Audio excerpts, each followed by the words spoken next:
Tapang lang, Kulas. Kaya mo yan. Kaya mo yan. Ah.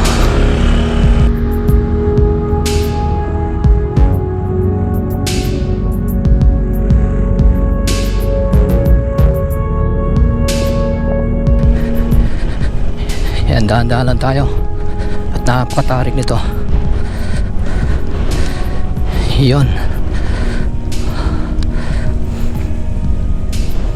Easy boy. Yan. Easy boy. Piga lang sa brake. Kayang-kaya, walang problema. Yan.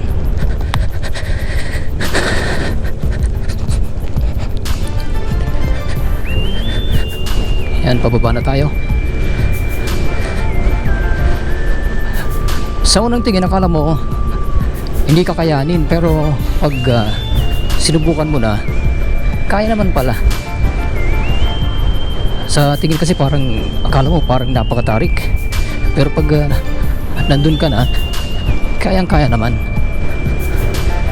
Yan, konting ingat lang. Dapat nakakapit ka talaga sa manibela. Pigil kang grabe yung pigil mo dapat sa manibela. Yan, para hindi mamamali yung pagkontrol mo ng manibela, saka yung pagpiga-piga sa preno. Yan, pitik-pitik lang. Yun, di ba nakaya natin? Yan, eto ang Daldagon Peak. Di mo akalain na mayroong ganitong kagandang lugar dito. Nakatatagong lugar. Yan, nakatagong lugar dito sa Siruma.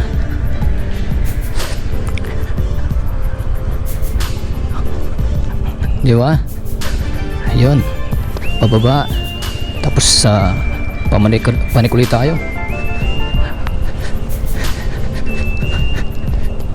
Yun, dahan-dahan lang. Kakayanin natin yan. Naka adventure bike na tayo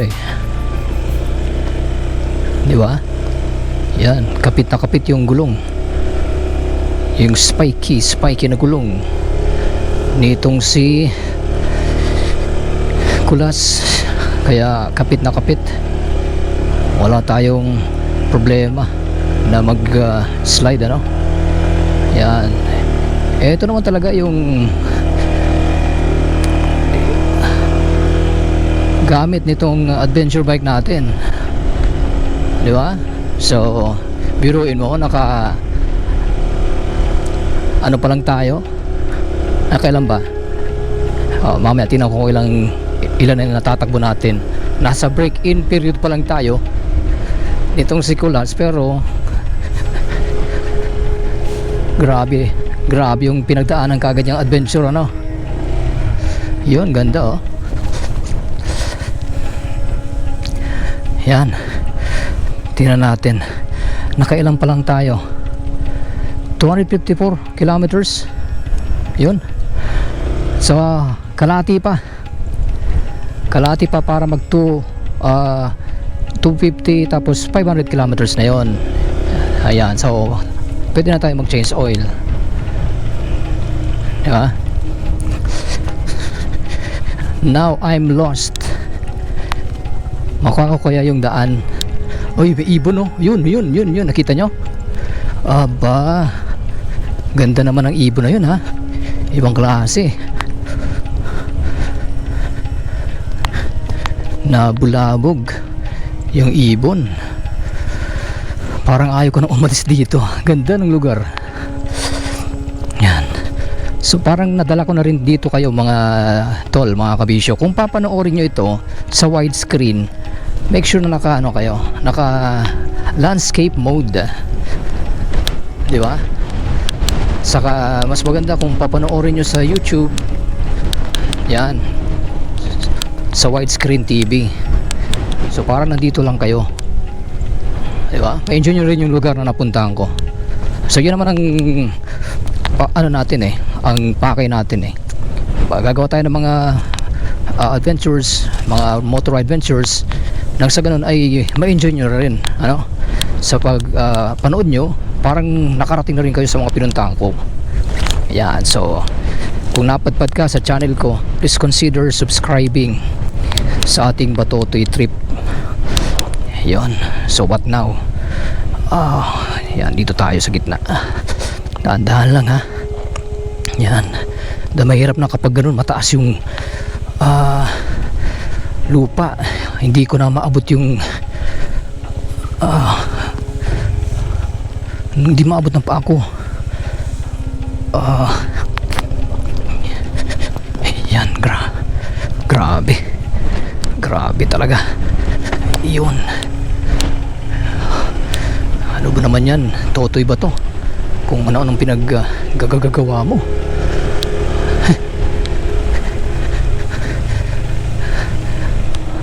Ayos ang trip mo ha.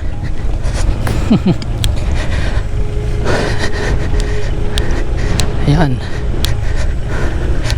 nalampasan na natin yung isa sa mga mahirap na daan. Yun, may ibon na naman yun.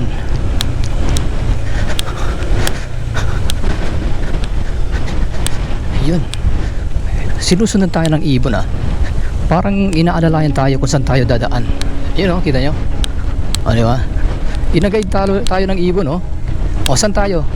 Birdie, sige nga, saan? Ituro mo kung saan. Yan, sige. Ginagayad tayo ng ibon kita nyo kung saan tayo dumadaan, nandun din siya sige nga, i-guide mo ako saan ba yung palabas dito. Yan, sige, i-guide mo ako. Yan, sige, i-guide mo ako kung saan. Ayos ha. Yan, talagang inaabangan tayo, hinihintay tayo kung saan tayo dadaan. Nasaan na ba yung ibon?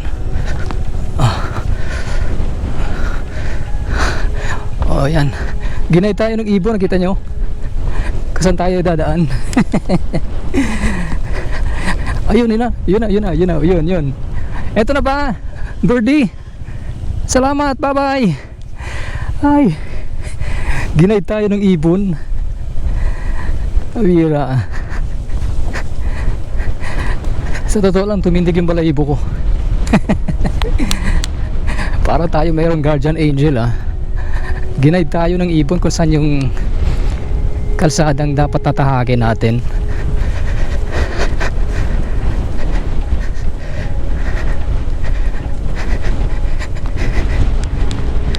Grabe, nakakamangha naman. Ayan, nakababa na tayo. Thank you Lord. Ayan, yung mga mapuputik na daan, yung mga medyo masabaw-sabaw, okay na yun, wala nang problema yun, kakayanin na natin yun.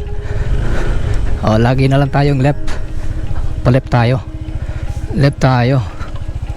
Kung dati right turn tayo, ngayon lagi tayong left turn hanggang sa makalabas tayo. Nasaan yung birdie? Salamat dun sa bird. At ginaid tayo kung saan yung pababa, kung saan yung kalsada na dapat tahakin.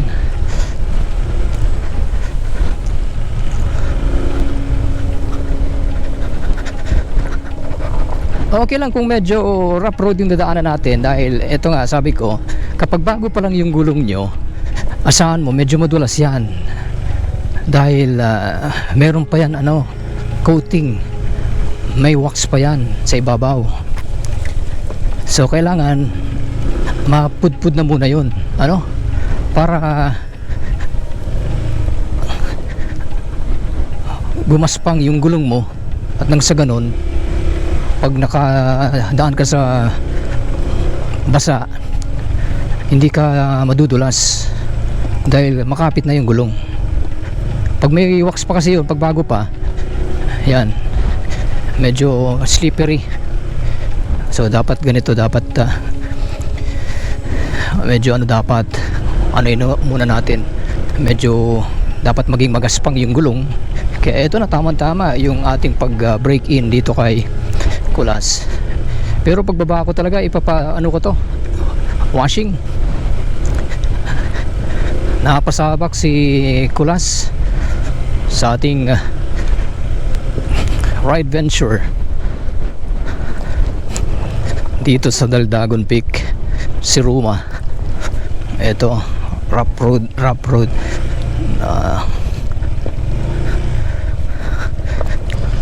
Ilang beses na ako muntik na masimplang.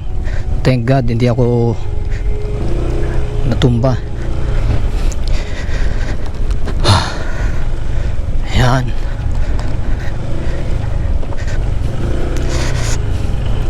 So kung napanood nyo itong channel na to at may balak kayo na puntahan itong lugar na to, siguro may idea na kayo kung paano makarating dito, ano? Baka mamaya mawalan kayo ng gana. Grabe pala yung kalsada.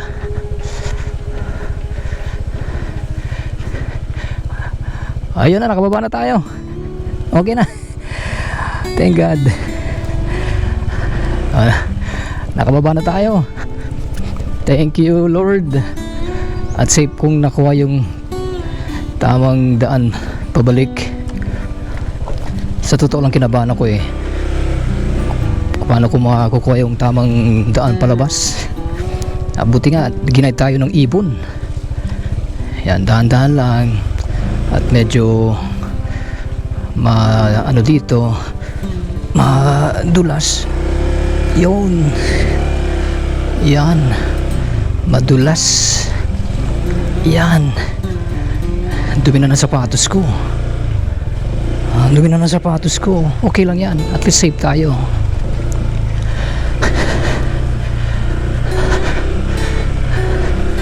Alright, ayun na, nakababa na tayo.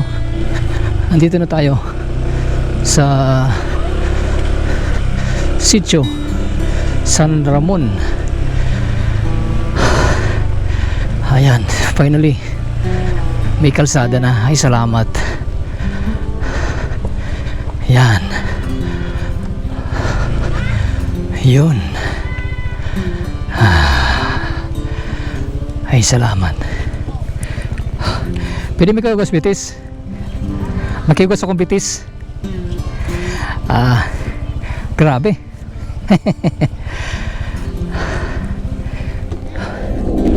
So, ayan. Inyong natunghayan ang aking motor ride venture dito sa Daldagon Peak. O yan, eto. Kung dati natatakot ako kanina pag dumadaan ako dyan, ngayon hindi na. Mas natakot ako dun sa napakatarik na dun, daan.